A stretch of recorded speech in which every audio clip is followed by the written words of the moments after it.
Hello ನಮಸ್ತೆ students, welcome back to anti clock coaching academy. ನಾನು Nikhilesh, anti clock coaching ಅಕಾಡೆಮಿಯಿಂದ. Students ಎಲ್ಲರೂ ಕೇಳ್ತಾ ಇದ್ದಿದ್ರು, ಸರ್ ನಿಮ್ಮ ಟಾಪ್ 10 ಇಂಜಿನಿಯರಿಂಗ್ ಕಾಲೇಜಲ್ಲಿ RV ಯೂನಿವರ್ಸಿಟಿ ಯಾಕಿಲ್ಲ? ಸೊ RV ಇನ್ಸ್ಟಿಟ್ಯೂಟ್ ಆಫ್ ಟೆಕ್ನಾಲಜಿನ ಇಟ್ಟಿದ್ದೀರಾ, why not RV university sir? RV university ಅಂತ ಹೇಳೋದು RVCನ ಸೇಮ್ ಕ್ಯಾಂಪಸಲ್ಲಿದೆ, ಅಂದರೆ ಕಿಂಗೇರಿಯ ಮೈಸೂರು ರೋಡ್ ಕ್ಯಾಂಪಸಲ್ಲಿ RVC ಮತ್ತು RV ಯೂನಿವರ್ಸಿಟಿ ಒಂದೇ ಕ್ಯಾಂಪಸಲ್ಲಿ ಇರೋದು. ಬಟ್ ನೀವು RVITನ ನಿಮ್ಮ ಟಾಪ್ 10 ಇಂಜಿನಿಯರಿಂಗ್ ಕಾಲೇಜ್ ಲಿಸ್ಟಲ್ಲಿ ಕೊಟ್ಟಿದ್ದೀರಾ, ವೈ ನಾಟ್ RV ಯೂನಿವರ್ಸಿಟಿ ಅಂತ ತುಂಬ ಸ್ಟೂಡೆಂಟ್ಸ್ಗಳು ಕೇಳ್ತಾ ಇದ್ದಿದ್ರಿ, ಸರಿನಾ? ಸೊ ನಾನು ಹೇಳ್ತೇನೆ ಸ್ಟೂಡೆಂಟ್ಸ್, ಇಲ್ಲಿ ಕಂಪ್ಲೀಟ್ ನಿಮಗೆ ಡೀಟೇಲ್ಸನ್ನು ಕೊಡ್ತೇನೆ. ನಾನು RV ಯೂನಿವರ್ಸಿಟಿ ಟಾಪ್ 10ಅಲ್ಲಿ ಬರೋದಿಲ್ಲ ಅಂತ ಹೇಳ್ತಾ ಇಲ್ಲ. ಸೊ ಕೆಲವೊಂದಿಷ್ಟು ಫ್ಯಾಕ್ಟ್ಗಳನ್ನು ಈ ವಿಡಿಯೋದಲ್ಲಿ ಕೊಡ್ತಾ ಇದ್ದೇನೆ, ಸರಿನಾ? ಸೊ ಎಷ್ಟು ಕಂಪನಿ ಬಂದಿದೆ, ಪ್ಲೇಸ್ಮೆಂಟ್ಗಳು ಸೆಂಟ್ರಲೈಸ್ಡ್ ಆಗಿರುತ್ತಾ, ಹೈಯೆಸ್ಟ್ ಪ್ಯಾಕೇಜ್ ಎಷ್ಟು, ಎಲ್ಲದನ್ನು ಕಂಪ್ಲೀಟ್ಲಿ ಡೀಟೇಲ್ಸನ್ನು ಈ ವಿಡಿಯೋದಲ್ಲಿ ಕೊಡ್ತಾ ಇದ್ದೇನೆ. ಟಿಲ್ ದ ಎಂಡ್ ವಾಚ್ ಮಾಡಿ, ಸರಿನಾ? Okay, one more thing students, ಇದೇನು ಅಂತ ಕೇಳಿದರೆ ಈ ಡೇಟಾ ನಿಮಗೆ ಅವರ ವೆಬ್ಸೈಟಲ್ಲೂ ಕೂಡ ಸಿಗೋದಿಲ್ಲ. ಇದನ್ನು ನಾನು ಕಾಲೇಜ್ ಒಳಗಡೆಯಿಂದ ತೆಗೆದು ಕಾಲೇಜಲ್ಲಿ ಆಗ್ತಾ ಇದೆ, ಅಂದರೆ ಆಲ್ಮೋಸ್ಟ್ ಒಂದು 3 to 4 days ಬ್ಯಾಕ್ ಇಲ್ಲಿವರೆಗೆ ಎಷ್ಟು ಪ್ಲೇಸ್ಮೆಂಟ್ ಆಗಿದೆ ಅದು ಎಲ್ಲದನ್ನು ತೆಗೆದು ನಿಮ್ಮ ಮುಂದೆ ಕೊಡ್ತಾ ಇದ್ದೇನೆ, ಸರಿನಾ? ಸೊ ಇದರ ಹಿಂದೆ ತುಂಬ ಹಾರ್ಡ್ ವರ್ಕ್ ಇದೆ. ನಿಮಗೆ ಈ ವಿಡಿಯೋ ಲೈಕ್ ಆಗ್ತಾ ಇದ್ದರೆ ದಯವಿಟ್ಟು ಲೈಕ್ ಮಾಡೋದನ್ನು ಮರಿಬೇಡಿ. ಏನಾದರೂ ಡೌಟ್ಸ್ ಇದ್ದರೆ ಕಮೆಂಟ್ ಬಾಕ್ಸಲ್ಲಿ ಕಮೆಂಟ್ ಮಾಡಿ, ಏನೇ ಡೌಟ್ ಇದ್ದರೂ ನಾನು ಅದಕ್ಕೆ ಕ್ಲಾರಿಟಿಯನ್ನು ಕೊಡ್ತೇನೆ, ಸರಿನಾ? ಈಗ RV ಯೂನಿವರ್ಸಿಟಿ ಫಸ್ಟ್ ಬ್ಯಾಚ್ ಈ ವರ್ಷ ಔಟ್ಪುಟ್ ಆಗ್ತಾ ಇದೆ. ಯಾರಿಗೂ ಗೊತ್ತಿಲ್ಲ RV ಯೂನಿವರ್ಸಿಟಿಯ ಪ್ಲೇಸ್ಮೆಂಟ್ ಹೇಗಾಗಿದೆ, ಹೇಗಾಗುತ್ತೆ ಅನ್ನೋ ಐಡಿಯಾ ಯಾರಿಗೂ ಇಲ್ಲ. ಓಕೆ, RV ಅಂತೇಳೋ ಬ್ರ್ಯಾಂಡಿಂದ ಇಲ್ಲಿವರೆಗೆ ಸ್ಟೂಡೆಂಟ್ಸ್ಗಳು RV ಯೂನಿವರ್ಸಿಟಿಗೆ ಜಾಯ್ನ್ ಆಗಿರ್ಬೋದು. ಯಾಕಂತ ಕೇಳಿದರೆ RVC ಅಂತೇಳೋ ಒಂದು ಬ್ರ್ಯಾಂಡಿಂದ RV ಯೂನಿವರ್ಸಿಟಿಗೆ ಜಾಯ್ನ್ ಆಗಿರ್ಬೋದು. ಬಟ್ ಪ್ಲೇಸ್ಮೆಂಟ್ ಹೇಗೆ ಅಂತ ಯಾರಿಗೂ ಗೊತ್ತಿಲ್ಲ. ಫಾರ್ ದ ಫಸ್ಟ್ ಟೈಮ್ ಈ ವರ್ಷ ಫಸ್ಟ್ ಬ್ಯಾಚ್ ಆಗ್ತಾ ಇದೆ. ಓಕೆ, ಸೊ ಆ್ಯಕ್ಚುಲಿ ಸ್ಟಾರ್ಟ್ ಆಗಿದ್ದು 2021ನಲ್ಲಿ ಕಾಲೇಜ್ ಇದಾಗಿದ್ದು, ಬಟ್ ಬ್ಯಾಚಸ್ಗಳು ಸ್ಟಾರ್ಟ್ ಆಗಿದ್ದು 2022. ಓಕೆ, ಫಸ್ಟ್ ಬ್ಯಾಚ್ ಈ ವರ್ಷ ಇದಾಗ್ತಾ ಇದೆ, ಏನು ಔಟ್ಪುಟ್ ಆಗ್ತಾ ಇದೆ. ಓಕೆ, ಸೊ ಈ ಪ್ಲೇಸ್ಮೆಂಟ್ ಸ್ಟಾರ್ಟ್ಸನ್ನು ನಾನು ನಿಮ್ಗೆ ಹೇಳ್ತಾ ಇದ್ದೆ ನೋಡಿ. ಇಲ್ಲಿಯವರೆಗೆ 30+ ಕಂಪನೀಸ್ಗಳು ವಿಸಿಟ್ ಮಾಡಿದೆ. ಓಕೆ, ಮೋರ್ ದ್ಯಾನ್ 30 ಕಂಪನೀಸ್ಗಳು ವಿಸಿಟ್ ಮಾಡಿ ಹೈಯೆಸ್ಟ್ CTC ಎಷ್ಟು ಅಂತ ಕೇಳಿದರೆ 22 LPA, 22 lakh per annum. Okay, so ಇದು ಹೈಯೆಸ್ಟ್ CTC ಆನ್ ಕ್ಯಾಂಪಸ್. ನಾನು ಮಾತಾಡ್ತಾ ಇರೋದು ಆನ್ ಕ್ಯಾಂಪಸ್. ಆಫ್ ಕ್ಯಾಂಪಸಲ್ಲಿ 40+ LPA ಆಗಿದೆ. ಅಂದರೆ ಆನ್ ಕ್ಯಾಂಪಸ್ಸನ್ನು ನಾನು ಆಫ್ ಕ್ಯಾಂಪಸ್ಸನ್ನು ನಾನು ಕಾಲೇಜಿಗೆ ಕನ್ಸಿಡ್ರೇಷನ್ ತಗೊಳ್ಳೋದಿಲ್ಲ. ಅದಕ್ಕೋಸ್ಕರ ಆನ್ ಕ್ಯಾಂಪಸ್ ಪ್ಲೇಸ್ಮೆಂಟ್ ಎಷ್ಟಾಗಿದೆ, 22 LPA ಆಗಿದೆ.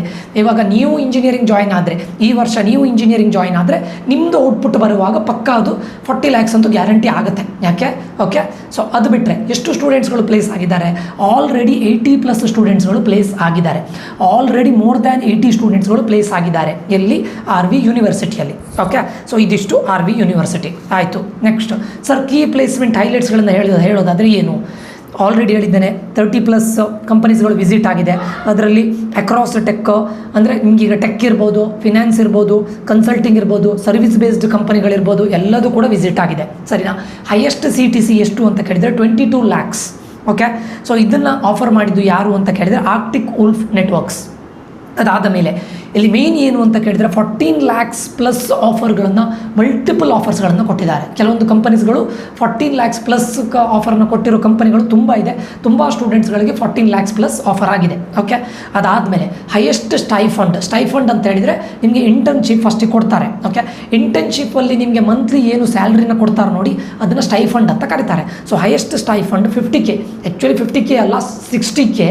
ಅಂದರೆ ಆ ಹುಡುಗನಿಗೆ ಅಂದರೆ ಆ ಸ್ಟೂಡೆಂಟಿಗೆ ಇನ್ನು ಇಂಟರ್ನ್ಶಿಪ್ ಸ್ಟಾರ್ಟ್ ಮಾಡಿ ಆದಮೇಲೆ ಅವನಿಗೆ 60K ಪರ್ ಮಂತ್ ಬರುತ್ತೆ ಇಂಟರ್ನ್ಶಿಪ್ಪಲ್ಲಿ, ಸರಿನಾ? ಅದಾದಮೇಲೆ ಟೋಟಲ್ ಸ್ಟೂಡೆಂಟ್ಸ್ಗಳೆಷ್ಟು 80+. And very very very important sir, centralised placement ಇಲ್ವಾ? ನೀವು RV ಇನ್ಸ್ಟಿಟ್ಯೂಟ್ ಆಫ್ ಟೆಕ್ನಾಲಜಿ ಮತ್ತು RVC ಸೆಂಟ್ರಲೈಸ್ಡ್ ಪ್ಲೇಸ್ಮೆಂಟ್ ಅಂತ ಹೇಳ್ತೀರಾ. ಹಾಗಾದರೆ RV ಯೂನಿವರ್ಸಿಟಿ ಅನ್ನೋದು RVC ಜೊತೆ ಸೆಂಟ್ರಲೈಸ್ಡ್ ಪ್ಲೇಸ್ಮೆಂಟ್ ಇಲ್ವಾ? ವೆರಿ ಇಂಪಾರ್ಟೆಂಟ್ ಇದೆ. ಓಕೆ, ಸೊ ಇಲ್ಲಿ ಮಿಕ್ಸ್ಡ್ ರಿಯಾಕ್ಷನ್ ನಾನು ಹೇಳ್ತಾ ಇದ್ದೆ ನೋಡಿ, ಮಿಕ್ಸ್ಡ್ ಆಗಿರುತ್ತೆ. ಅಂದರೆ ಕೆಲವೊಂದು ಕಂಪನಿಗಳು ಮಾತ್ರ RVC ಜೊತೆ RV ಯೂನಿವರ್ಸಿಟಿ ಸ್ಟೂಡೆಂಟ್ಸ್ಗಳನ್ನು ಕೂರಿಸಿದ್ದಾರೆ. ಎಲ್ಲ ಕಂಪನಿಗಳು ಬಿಡಲಿಲ್ಲ. ಯಾಕಂತ ಕೇಳಿದರೆ ಆಲ್ಮೋಸ್ಟ್ RVCಗೆ ಆಲ್ಮೋಸ್ಟ್ 250+ ಕಂಪನೀಸ್ಗಳು ಬಂದಿದೆ ಆಲ್ರೆಡಿ. ಮೋರ್ ದೆನ್ 300 ಕಂಪನೀಸ್ಗಳು ಬರುತ್ತೆ ಓವರ್ ಆಲ್ ಆಗಿ. ಬಟ್ ಎಲ್ಲ ಕಂಪನಿಗಳು RV ಯೂನಿವರ್ಸಿಟಿ ಸ್ಟೂಡೆಂಟ್ಸ್ಗಳನ್ನು ಬಿಟ್ಟಿಲ್ಲ. ಕೆಲವೊಂದು ಕಂಪನಿಗಳು ಬಿಟ್ಟಿದ್ದಾರೆ. ಓಕೆ, ಔಟ್ ಆಫ್ 30ಯಲ್ಲಿ ಒಂದು 20+ ಕಂಪನಿಗಳು RVC ಜೊತೆ ಕೂತ್ಕೊಂಡೇ ಆಗಿದ್ದು. ಇನ್ನು ಉಳಿದಿರೋದು RV ಯೂನಿವರ್ಸಿಟಿಯಲ್ಲೇ ಆಗಿರೋದು, ಸರಿನಾ? ಅಂದರೆ ಈ ಎರಡೂ ಕಾಲೇಜ್ಗಳಿರೋದು ಒಂದೇ ಕ್ಯಾಂಪಸ್ಸಲ್ಲಿ. ಬಟ್ ಪ್ಲೇಸ್ಮೆಂಟ್ ಆಫೀಸ್ ಅಂತ ಬೇರೆ ಬೇರೆ ಇರುತ್ತೆ. ಓಕೆ, ಸೊ ಅವರಿಗೆ ಒಂದು RVC ಇದೆ ಒಂದು ಪ್ಲೇಸ್ಮೆಂಟ್ ಇದ್ದಿದೆ, ಇವರಿಗೆ ಒಂದು ಪ್ಲೇಸ್ಮೆಂಟ್ ಸೆಲ್ ಅಂತ ಇರುತ್ತೆ. ಓಕೆ, ಸೊ ಇದರಲ್ಲಿ 20+ ಕಂಪನೀಸ್ಗಳು RVC ಜೊತೆನೇ ಸ್ಟೂಡೆಂಟ್ಸ್ಗಳು ಹೋಗಿ ಕೂತ್ಕೊಂಡು ಅವ್ರ ಜೊತೆ ಸೆಂಟ್ರಲೈಸ್ಡ್ ಪ್ಲೇಸ್ಮೆಂಟ್ ಮಾಡ್ಕೊಂಡಿರೋದು, ಸರಿನಾ? ಸೆಂಟ್ರಲೈಸ್ಡ್ ಪ್ಲೇಸ್ಮೆಂಟ್ ಇದೆ ಸದ್ಯಕ್ಕೆ, ಬಟ್ ಹೌ ಲಾಂಗ್ ಗೊತ್ತಿಲ್ಲ.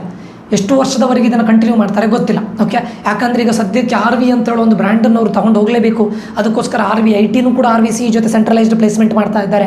RV ಯೂನಿವರ್ಸಿಟಿನೂ ಕೂಡ RVCE ಜೊತೆ, ಅಂದರೆ ಸದ್ಯಕ್ಕೆ. ಓಕೆ, ಯಾಕಂದರೆ ಮುಂದಿನ ಬ್ಯಾಚಿಂದ ಇನ್ನೇನಾಗುತ್ತೆ ಅಂತ ಕೇಳಿದರೆ 500 ಸ್ಟೂಡೆಂಟ್ಸ್ಗಳ ಇಂಟೇಕ್ ಆಗಿದೆ. 520 ಈಗ ಸೆಕೆಂಡ್ ಇಯರಲ್ಲಿ ಇದ್ದಾರೆ ನೋಡಿ, ಅವರಿಗೆ 520, ಫಸ್ಟ್ ಇಯರಲ್ಲಿ ಇದ್ದವರಿಗೂ ಕೂಡ 520 ಸ್ಟೂಡೆಂಟ್ಸ್ಗಳಿದ್ದಾರೆ ಓವರಾಲ್ ಆಗಿ.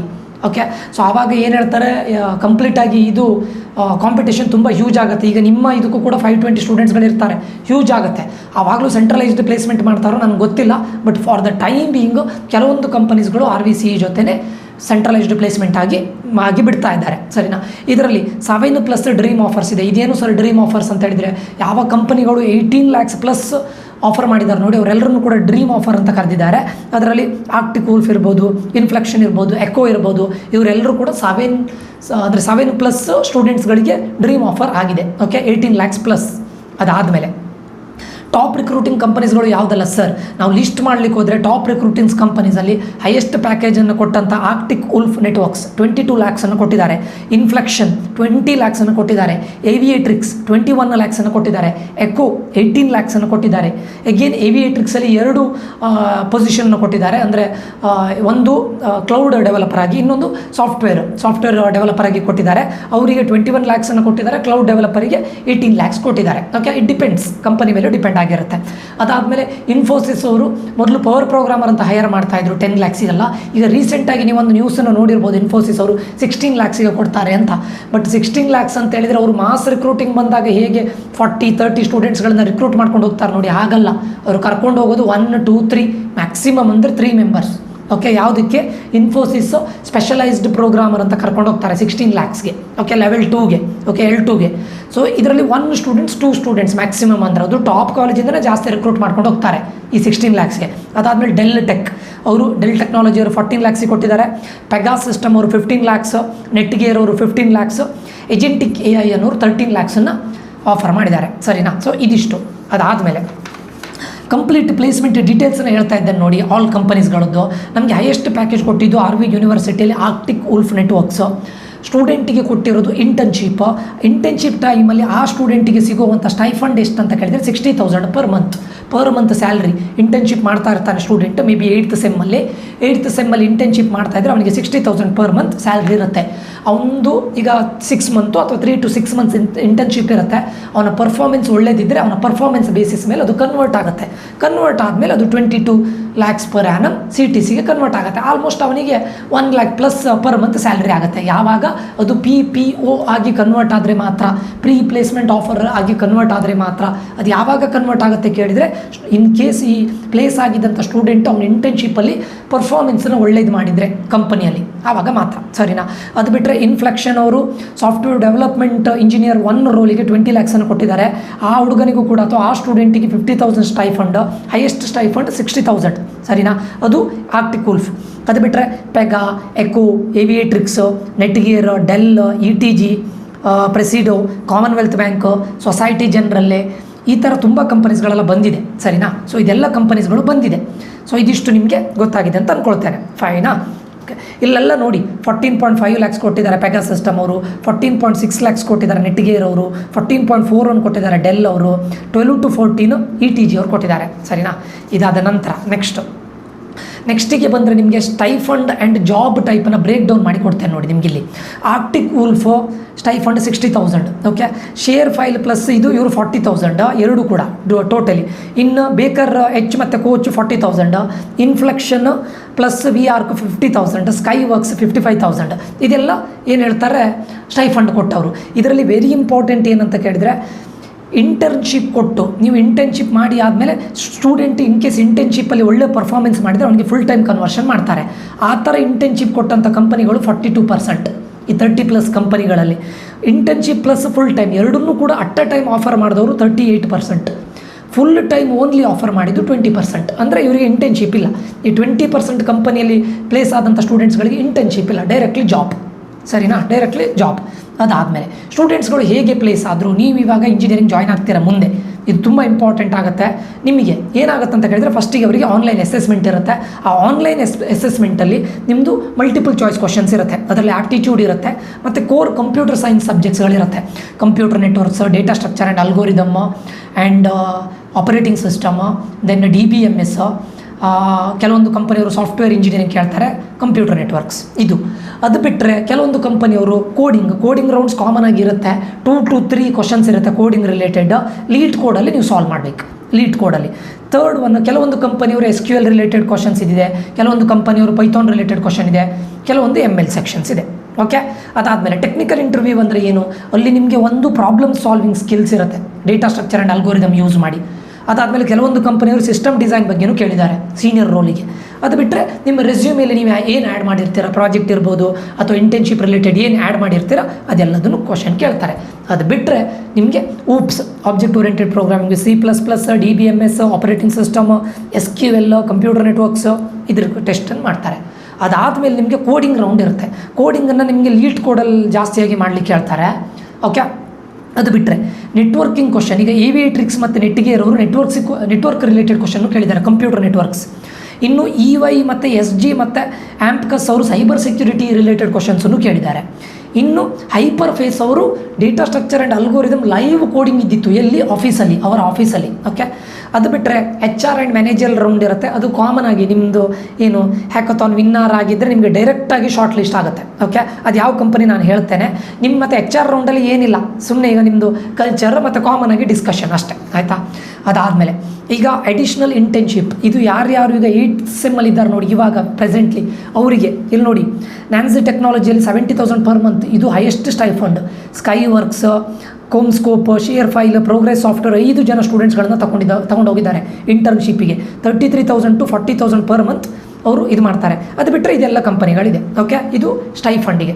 ಇಲ್ಲಿ ವೆರಿ ಇಂಪಾರ್ಟೆಂಟ್ ಏನಂತ ಕೇಳಿದರೆ ಸೊಸೈಟಿ ಜನರಲಿ ಅಂತ ಒಂದು ಕಂಪನಿ ಇದೆ, ಅವರು ಹ್ಯಾಕಥಾನ್ ವಿನ್ ಅವರಿಗೆ ಡೈರೆಕ್ಟ್ ಆಫರ್ ಅಂದರೆ ಫಸ್ಟ್ 2 ರೌಂಡು ಇಲ್ಲ ನಿಮಗೆ. ಅಂದರೆ ಯಾವ್ದು ಹೇಳಿ, ಆನ್ಲೈನ್ ಅಸೆಸ್ಮೆಂಟು ಇಲ್ಲ, ಟೆಕ್ ರೌಂಡ್ಸು ಇಲ್ಲ, ಡೈರೆಕ್ಟ್ಲಿ ನಿಮ್ಗೆ ಏನಾಗುತ್ತೆ ಕೋಡಿಂಗ್ ರೌಂಡ್, ಆಯಿತಾ. ಕೆಲವೊಂದು ಹೆಚ್ಚಿನ ಕಂಪನಿಯವರು 40% of the company performance based ಮೇಲೆ ನಿಮಗೆ ಕನ್ವರ್ಷನ್ನ ಕೊಡ್ತಾರೆ.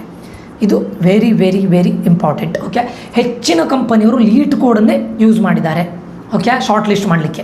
ಅಂದರೆ ಇಲ್ಲಿ ನೋಡಿ ಆರ್ಟಿಕ್ ಕೂಲ್ಫ್ ಅವ್ರು ಏನು ಮಾಡಿದ್ದಾರೆ ಅಂತ ಕೇಳಿದರೆ ಲೀಡ್ ಕೋಡಲ್ಲಿ ನಿಮ್ಮ ಪ್ರೊಫೈಲಲ್ಲಿ ಹೇಗಿದೆ ಅಂತ ನೋಡಿ ಡೈರೆಕ್ಟ್ ನಿಮ್ಮನ್ನು ಇದು ಮಾಡಿದೆ. ಅಂದರೆ ಲೀಡ್ ಕೋಡಲ್ಲಿ ನೀವು ಹೇಗೆ ಪ್ರಾಬ್ಲಮನ್ನು ಸಾಲ್ವ್ ಮಾಡ್ತಾ ಇದ್ದೀರಾ, ಇದರ ಬಗ್ಗೆ ನಾನು ಮುಂದೆ ಹೇಳ್ತೇನೆ. ನೀವು ನಂದು 1-to-1 ಪರ್ಸನಲ್ ಕೌನ್ಸಿಲಿಂಗ್ಗೆ ಜಾಯ್ನ್ ಆದರೆ ಏನಿದು ಲೀಡ್ ಕೋಡು, ಹೇಗೆ ಟೆಕ್ನಿಕಲ್ ಸಬ್ಜೆಕ್ಟನ್ನು ಇದೆಲ್ಲದೂ ನಾನು ಹೇಳಿಕೊಡ್ತೇನೆ, ಸರಿನಾ.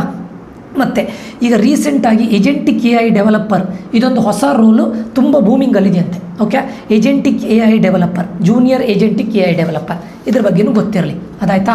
ಸೊ ಇದಿಷ್ಟು ನಿಮಗೆ ಮುಂದೆ ಬೇಕಾಗುತ್ತೆ. ಸೊ ಕಂಪನಿಯವರು ಏನೇನೆಲ್ಲ ಕೇಳಿದರೆ DSA ಮತ್ತು ಪ್ರಾಬ್ಲಮ್ ಸಾಲ್ವಿಂಗ್ ಸ್ಕಿಲ್ ಕೇಳಿದ್ದಾರೆ. Core computer science subjects DBMS, ಅದರಲ್ಲಿ SQL queries, normalisation, operating system, computer networks, system design ಬಗ್ಗೆ ಕೇಳಿದ್ದಾರೆ. ಮತ್ತು ಡೊಮೈನ್ ಸ್ಕಿಲ್ಸ್, ನೀವೀಗ ಆರ್ಟಿಫಿಷಿಯಲ್ ಇಂಟೆಲಿಜೆನ್ಸ್, ಮಷಿನ್ ಲರ್ನಿಂಗ್ ಆದರೆ ಕ್ಲೌಡ್ ಬಗ್ಗೆ ಗೊತ್ತಿದ್ದರೆ, ಸೈಬರ್ ಸೆಕ್ಯೂರಿಟಿ ಗೊತ್ತಿದ್ದರೆ ಅದು ಬಿಟ್ಟರೆ ನಿಮ್ಮ ರೆಸ್ಯೂಮೇಲಿ ಏನನ್ನು ಹಾಕಿದ್ದೀರಾ, ಲೈಕ್ ಪ್ರಾಜೆಕ್ಟ್ಸ್ ಇರ್ಬೋದು, ಮೆನ್ಷನ್ ಮಾಡಿದ್ದೀರಾ, ಅದೆಲ್ಲದು ತುಂಬ ಇಂಪಾರ್ಟೆಂಟ್, ಸರಿನಾ. ಮತ್ತು ಹ್ಯಾಕಥಾನ್ಸನ್ನು ಅಟೆಂಡ್ ಮಾಡಿದರೆ ಅದು ತುಂಬ ಇಂಪಾರ್ಟೆಂಟ್ ಆಗುತ್ತೆ. ಸೊ ಇದಿಷ್ಟು RV ಯೂನಿವರ್ಸಿಟಿದು ಪ್ಲೇಸ್ಮೆಂಟ್ ಆಫ್ ಇದು ಸ್ಟ್ಯಾಟಿಸ್ಟಿಕ್ಸ್. ನೋಡಿ ನೆನಪಿಟ್ಕೊಳ್ಳಿ ಸ್ಟೂಡೆಂಟ್ಸ್, RV ಯೂನಿವರ್ಸಿಟಿ ಸದ್ಯಕ್ಕೆ RVCE ಜೊತೆ ಕೆಲವೊಂದು ಕಂಪನಿ ಸೆಂಟ್ರಲೈಸ್ಡ್ ಪ್ಲೇಸ್ಮೆಂಟ್ ಇದೆ. RVCE ಮತ್ತು RV ಯೂನಿವರ್ಸಿಟಿ ಎರಡೂ ಕೂಡ ಒಂದೇ ಕ್ಯಾಂಪಸ್ಸಲ್ಲಿರೋದು. ಆದರೆ ಫ್ಯಾಕಲ್ಟಿಗಳು ಶೇರ್ ಆಗೋದಿಲ್ಲ, ಸಿಲೆಬಸ್ಗಳು ಶೇರ್ ಆಗೋದಿಲ್ಲ, ಏನೂ ಶೇರ್ ಆಗೋದಿಲ್ಲ. ಕೆಲವೊಂದು ಕಂಪನಿಗಳು ಯಾವುದಕ್ಕೆ ಪ್ಲೇಸ್ಮೆಂಟಿಗೆ ಕೂರಿಸಿದ್ದಾರೆ. ಓಕೆ, 30+ ಕಂಪನೀಸ್ಗಳು ಬಂದಿದೆ. ಈಗ ಜಾಸ್ತಿ ಸ್ಟೂಡೆಂಟ್ಗಳಿಲ್ಲ, ಬಟ್ ನಿಮ್ಮ ಬ್ಯಾಚಿಗೆಲ್ಲ ತುಂಬ ಸ್ಟೂಡೆಂಟ್ಸ್ಗಳು ಇನ್ಕ್ರೀಸ್ ಆಗ್ತಾರೆ. more than 500 ಬರುತ್ತೆ. ಆವಾಗ 100% ಕಾಂಪಿಟೇಷನ್ ಜಾಸ್ತಿ ಆಗುತ್ತೆ. ಬಟ್ ಅದಕ್ಕೆ ಸರಿಯಾಗಿ ಕಾಲೇಜವರು ಇಂಪ್ರೂವ್ ಮಾಡ್ತಾರೆ ಅಂತ ನಾನು ಅಂದ್ಕೊಂಡಿದ್ದೇನೆ, ಸರಿನಾ. ಇದೇ ರೀತಿ ನಿಮಗೆ ನಮ್ಮದು ಆ್ಯಂಟಿ ಕ್ಲಾಕ್ ಕೋಚಿಂಗ್ ಅಕಾಡೆಮಿಯಿಂದ 1-to-1 ಪರ್ಸನಲ್ ಕೌನ್ಸಿಲಿಂಗ್ ಇರುತ್ತೆ. ನಿಮಗೆ KCET ರ್ಯಾಂಕಿಂದ ಹಿಡಿದು ಇಂಜಿನಿಯರಿಂಗ್ ಜಾಯ್ನ್ ಆದಮೇಲೂ ಕೂಡ ನಿಮಗೆ ಒಂದು ಒಳ್ಳೆ ಕಂಪನಿಯಲ್ಲಿ ಪ್ಲೇಸ್ ಆಗಲಿಕ್ಕೆ ಏನು ಮಾಡಬೇಕು ಅನ್ನೋದನ್ನು ನಿಮ್ಮ ರೆಸ್ಯೂಮೆ ರಿಲೇಟೆಡ್ ಇರ್ಬೋದು, ಅಥವಾ ಒಂದು ಒಳ್ಳೆ IT ವರ್ಕ್ ಮಾಡ್ತಾ ಇದ್ದವ್ರ ಜೊತೆ ನಿಮಗೆ 4ರಿಂದ 5 ವಾರ ಇಂಜಿನಿಯರಿಂಗ್ ಸ್ಟಾರ್ಟಿಂಗಿಂದ ನಿಮ್ಗೊಂದು ಒಳ್ಳೆ ಕಂಪನಿಯಲ್ಲಿ ಇಂಟರ್ನ್ಶಿಪ್ ಆಗಬೇಕು ಅಂತಿದ್ರೆ ಏನು ಮಾಡಬೇಕು ಮಾಡಬೇಕು ಅನ್ನೋದನ್ನು ಕಂಪ್ಲೀಟ್ ಗೈಡೆನ್ಸ್ ನಮ್ಮ ಕಡೆ ಹಿಂದಿರುತ್ತೆ. ನಿಮಗೆ ಕಾಲೇಜಿನ ಶಾರ್ಟ್ ಲಿಸ್ಟ್ ಮಾಡಿ ಕೊಡ್ತೇವೆ, ನಿಮ್ಮ ರ್ಯಾಂಕಿಗೆ ಸರಿಯಾಗಿ ನಿಮ್ಮ ಕ್ಯಾಟಗರಿಗೆ ಸರಿಯಾಗಿ ಕಾಲೇಜಿನ ಶಾರ್ಟ್ ಲಿಸ್ಟ್ ಮಾಡಿ ಕೊಡ್ತೇವೆ.